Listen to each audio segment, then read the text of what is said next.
Hey guys, good afternoon. How are you guys doing? I hope you're doing well today. Thank you very much for joining me. My name is Auntie B. Everybody calls me Auntie B. And this is Obodo TV. Here we generally talk about issues that affect Africans who live in the diaspora. So, welcome. This this JAMB matter. I wanted to talk about this JAMB matter. I've been following the story, so I can't remember the name of the lady, the young lady. It's a young girl, maybe about 18 or 17 years old. I've been following the story closely because initially when the story broke out, they were like, how can JAMB be calling DSS for, a little girl like that, in Nigeria, you just need to have money. Once you have money, you can get away with anything. That is only poor people that suffer. You know how the usual rhetorics are on social media, right? And I've just been following it. I didn't say anything. I was just wondering. So JAMB is the Joint Admission and Matriculation Board. Yeah. So generally, JAMB right from Tikpe are the ones that are in charge of. They hold examination annually every year. I don't know if it's once or twice a year they do it now. But back even when I was young, or even before I went to university in Nigeria, they are the ones that do admission.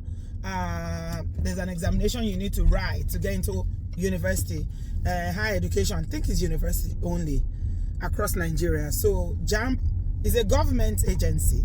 They are the ones responsible for those to conduct those exams. Remember the story of how some money was missing a while ago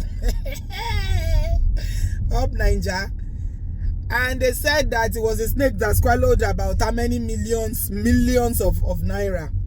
Yeah, it's that agency. Anyway, it was very, very shocking to me that a young girl like that, why so much controversy around her. So it seems like it was the case of the underdog where, this big giant agency was picking on a very small girl because her father or her family is poor. That's why they are picking on her. Why would they call the DSS and all that? I was worried about that as well. It's like, why? She's a kid. Why are you calling DSS? Even if there was an issue, it could be resolved without going as far as calling the secret. That's like the secret service or whatever they call them, the special security people, to be involved in the matter. Anyway, the young girl's father granted an interview saying that, that's the result she got, that they are just trying to deprive her, because when she announced that she got the score, I can't remember what the score is. I think it was 300. Let me not misquote it. I'll put it here. I think the overall score for JAMB, the highest or the overall mark is maybe 300. I don't know the figures. Let me not give you the wrong information. I'll put it here. The overall score for JAMB, what she got was very, very high. Okay, I'll put the number here. And of course, the way they said the exam now, because incidentally, when I was in Nigeria in March, that was the day they wrote exam. They were writing JAMB. One of the days I was in Lagos, so I had to go with my friend Obi to pick up her daughter who went to write the exam. I remember I was feeling very frustrated that day because they write the exam online and the conditions were not conducive at all. The parents were stuck outside, hanging out on the street, nowhere to sit, nowhere to have a drink, and Nigeria is very hot. And they were outside for hours, and I was like, really? Can't they do this? Is there any way to organize this thing to make it a bit better? If it's an online exam, can't they write into their houses or something? But anyway, that's not the topic. Just note everything, almost everything in Nigeria that has to do with people, they always find a way to make life difficult for citizens. It's just on, period.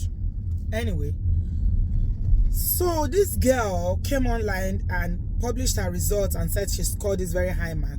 And of course, a lot of people were encouraged. The exam is done online using the computer. I think it's an electronic exam. It's from time immemorial. It's always been options, A, B, C, D. And so a lot of people were impressed with, her performance. And I heard that she started getting, she started getting offers of scholarship, people saying, oh, because she did very well, they are going to help her pay her school fees and all that. I think there's a motor company that the owner of the motor company, I'm not sure which one of them it is, offered her some millions of naira and things like all good stuff, right? On a good day, this is all good stuff.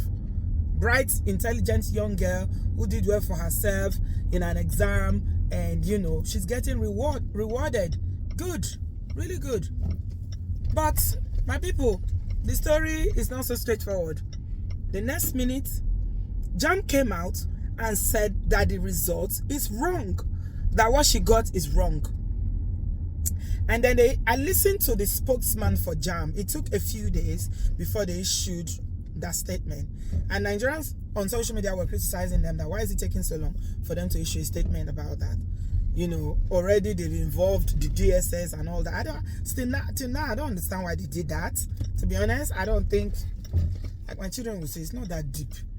Why would they involve the DSS? I don't know why they did that. But anyway, the spokesman for JAMB, I listened to what he said. He said that they have their own official results, and that every year they always have a lot of people who come online or parade fake, fake results. So they don't usually respond to things like that because they have the official results, and there is no way anybody is going to have any result that they cannot counter check whether it's correct or not. Made sense to me. In fact, the guy spoke very well. He explained, it was a press conference, he explained it properly. I said, okay, let's see how this thing is going to go. Next thing, they said they set up an investigation. Anambra State government set up a committee to look into it, because people were interested in this. I think the former Minister of Education, one of the women I really respect in Nigeria, Obi Ezekwesili, was also very interested in this matter because it was on a large scale. Like, it seems like a young girl who did very well is being deprived of the opportunity. JAMB is the big giant organization, you know, that is the Goliath taking on this little girl who is the David, that is a very small girl from a poor background or whatever, and they are trying to deny her what rightly belongs to her. So people were interested. And they set up a committee to investigate this thing in the girl's state, which is Anambra State. Ladies and gentlemen, as I speak to you now, it has been found that that little girl falsified her JAMB results and changed the number. She's confessed to it. The father has confessed to it. And the father was so humiliated. I saw a lot of remorse in him when they were interviewing him. Remember, he was saying before that, you know, there's no way the result wasn't right. The result was right. But when the father found out that the girl had lied and she changed the result, he was humiliated. I could see remorse in that man. Truth be spoken, I saw he was very ashamed. It was remorseful. But like I said, the pikin put a leg outside, you know. Our parents always taught us that a good name is better than wura or fadaka. Anyway, so he issued that statement and apologized to Nigerians. He apologized to JAMB that he didn't know, and the daughter, the daughter did not tell him on time that she was lying or that she falsified the results. She kept insisting that was the score she got.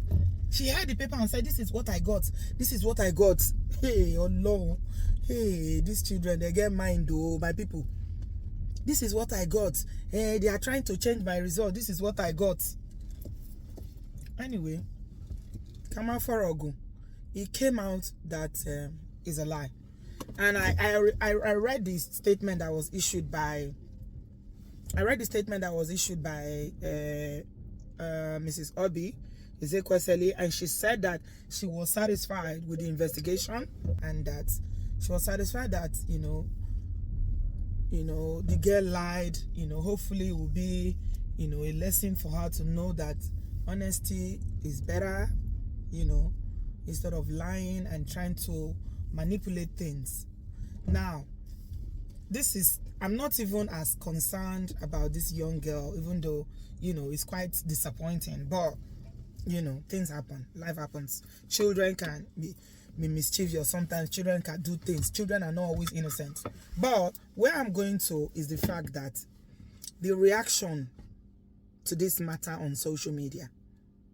Do you know, anytime somebody does something wrong in Nigeria, when somebody does something, you know, maybe they did Yahoo, or they did something, or they buy somebody, or they were caught doing fraud or whatever, the first thing that social media people, all these Nigerians who live who are on social media will always say, especially Nigerians who live in Nigeria, they are very guilty of this. They will always say, hey, leave them alone. Why is it that this is the people that you will see? Why can't you catch the politician? So it's almost like, if we don't hold the politicians accountable, you don't arrest the corrupt politicians, then it is okay. It's a free-for-all. Let's all break the law. Let's do whatever we like. How dare you hold anybody accountable? How dare you, crucify anybody? Let everybody just do whatever they like. My people. So when this issue of this young girl, I can't remember her name. I wish I remember her name. Her name is Chi something. I can't remember. When it happened, this is the same thing. People were saying, oh, just be rich in Nigeria. Just be rich in Nigeria. In this country, if you are rich, you can get away with anything. They are trying to intimidate our family.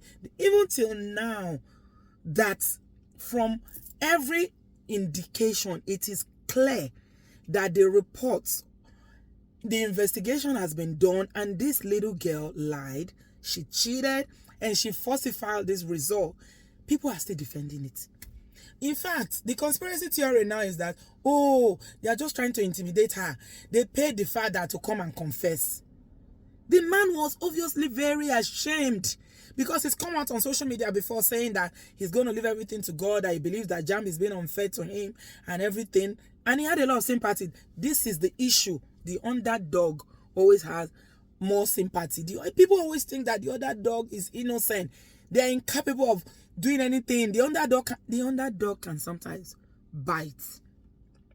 Yeah? But the thing is that when the underdog, when the one you consider the underdog bites, people cover it because it's just a puppy. It's just a little dog. What harm can they do? No, let's stop that cap. Please, let's stop it. She did something wrong. The father may not be aware of it, like he said. Yeah, and he did the right thing by coming out to apologize. But people still don't see anything wrong in it. That is the society we live in. That is the Nigeria where now it's all about levels of, who is worse than politicians. Politician is the yardstick for which everybody judges their bad behavior, their thievery, their corruption, everything. Is as long as you don't catch politicians, then let everybody just do whatever they like. But can a system really work like this? Can it? Can a country really work like this when people have this mindset and they think this way and behave this way?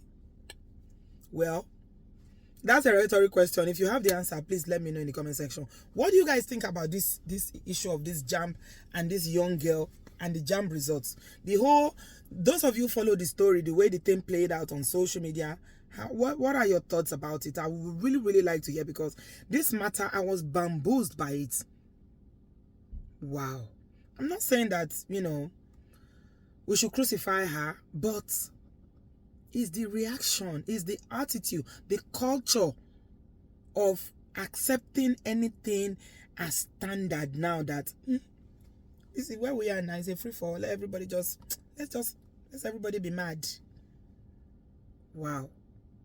Now, wow. It is well. Thanks a lot, guys, for watching. I appreciate you.